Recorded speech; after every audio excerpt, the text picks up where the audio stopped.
नमस्कार मित्रांनो, आपल्या चॅनलमध्ये तुमचं स्वागत आहे. त्यासोबत चॅनलवर नवीन आहात तर चॅनलला सबस्क्राईब करा. तेव्हाच तर तुम्हाला पुढच्या गोष्टी पाहायला मिळतील. आणि त्याचसोबत अजून नवनवीन स्टोरी पाहण्यासाठी तुम्ही आमचा व्हॉट्सॲप ग्रुप आणि टेलिग्राम ग्रुपसुद्धा जॉईन करू शकता. त्याची लिंक डिस्क्रिप्शन बॉक्समध्ये दिली आहे. चला तर मग आजच्या स्टोरीला आपण सुरुवात करूया. माझं नाव हंसिका आहे. एक दिवस अचानक माझी तब्येत बिघडली. त्यानंतर माझे आईवडील मला दवाखान्यात घेऊन गेले. रुग्णालयात उपचार पोहोचल्यावर डॉक्टरांनी काही चाचण्या लिहून दिल्या आणि अल्ट्रासाऊंड करण्यात आले. यानंतर माझ्या पोटात दगड असल्याचे समजले. काही दिवसांनी डॉक्टरांनी ऑपरेशन करून दगड काढला. ऑपरेशनानंतर काही महिन्यांनी मी माझ्या बहिणीच्या सासरच्या घरी काही दिवस राहण्यासाठी आले होते. माझी बहीण ही दिल्ली शहरात राहत होती. खरं तर आई मला पाठवत नाही, जेणेकरून मला कोणत्याही मुलाला भेटून तोंड काळे पडू नये. कारण माझ्या बहिणीच्या घरी भाड्याने खोली घेऊन शिकणारी मुलं होती.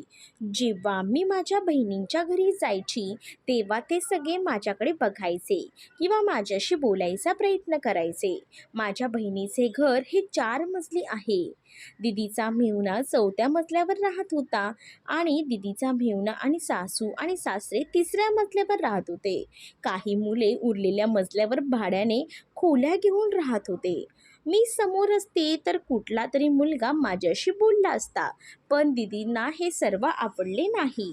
बहिणीलाही काही मुलं फूस लावेल अशी भीती वाटत होती. माझी बहीण म्हणायची की आजकालच्या मुलांचा प्रेम बिल्लो राणीवरचं संपतं, त्यांना फक्त बिल्लो राणीची तहान लागली आहे. तसे मी याआधी उन्हाळ्यात 1-2दा बहिणीकडे राहायला आले होते. मला असे वाटते की मम्मीही माझ्या बहिणीकडे राहायला हवे, तरी आई नकार देते. कधी कधी या मुद्द्यावरून आईशी भांडत सुद्धा असे. भाऊ माझ्याशी खूप चेष्टा करत असते.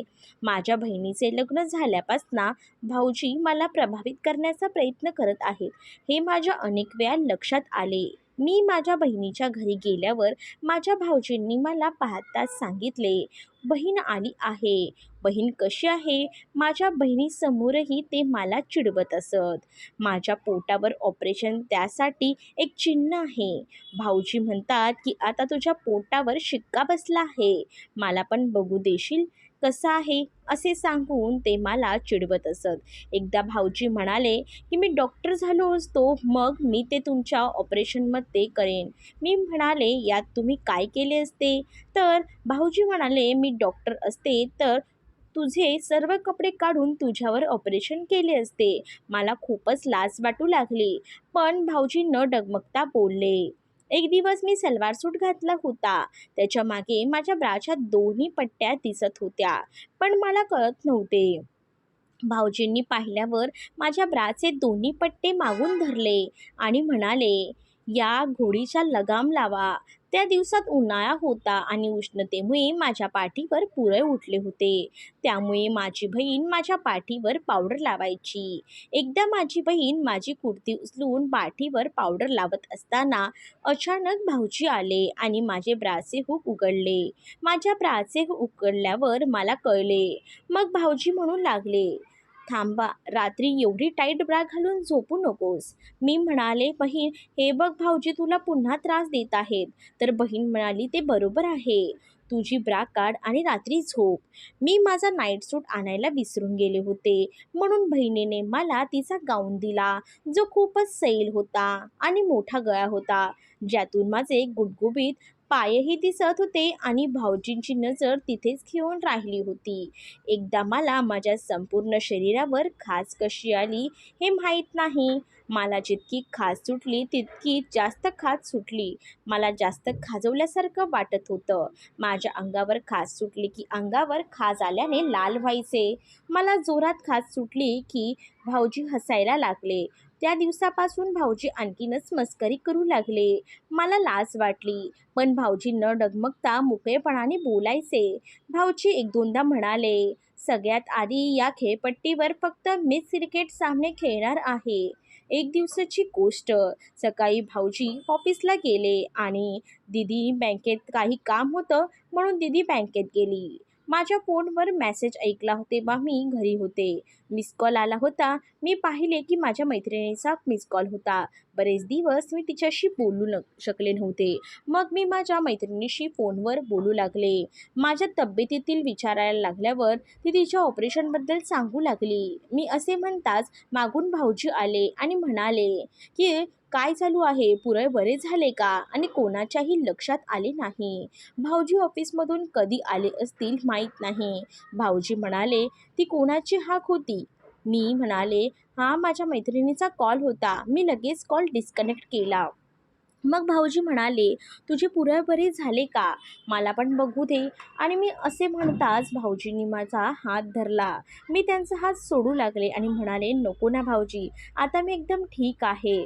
तर भाऊजी म्हणाले बहिणी मी पण एकदा बघू, औषध लावतो. मग भाऊजीने आपल्या मांडीवर घेतले आणि खोलीत नेले आणि डबल बेडवर झोपवले.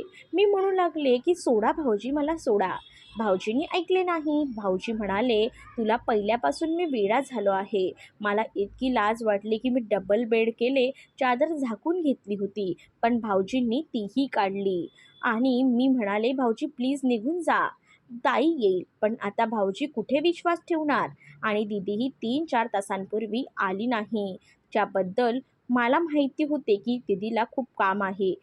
भाऊजीही हे माहिती होते.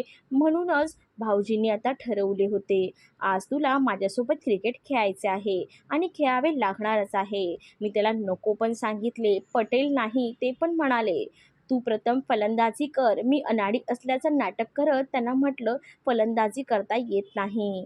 त्यावर भाऊजी म्हणाले काही हरकत नाही, मी तुला फलंदाजी शिकवतो. असे म्हणत भाऊजीने बॅटिंग सुरू केली आणि चौकार षटकार मारण्यास सुरू केली. भाऊजींनी अर्धा तास बॅटिंग केली आणि मग आऊट झाले. मी पूर्ण हादरले, कारण बऱ्याच महिन्यांनी मी क्रिकेट खेळत होते, पण भावासमोर नाटक करत होते. पण माझ्या भाऊजी ही अडाणी नव्हते, म्हणून त्यांना समजले. त्यांना या प्रकरणाची खात्री होती. खेळाडू होते, लग्नाआधी ते भरपूर क्रिकेट खेळले होते. त्यांनी तसं मला नंतर सांगितलं. आता मी त्यांना काय सांगू की डॉक्टरांनी पहिला क्रिकेट सामना खेळला होता म्हणून ते विचार करत होते की हा माझा पहिलाच सामना आहे. आणि मग मला त्याला डॉक्टरांबद्दलचे सांगावे लागले. हे ऐकून भाऊजींनी विचारले मग इतके दिवस नाटक का करत होतीस. तर मी भाऊजींना सांगितले की मलाही माहीत नाही, जे काही घडलं ते सर्व बेशुद्धावस्थेत घडलं. भाऊजी म्हणाले चल काही हरकत नाही. तर मित्रांनो, तुम्हाला ही गोष्ट आवडली असेल तर चॅनलला सबस्क्राईब केल्याशिवाय पुढे जाऊ नका.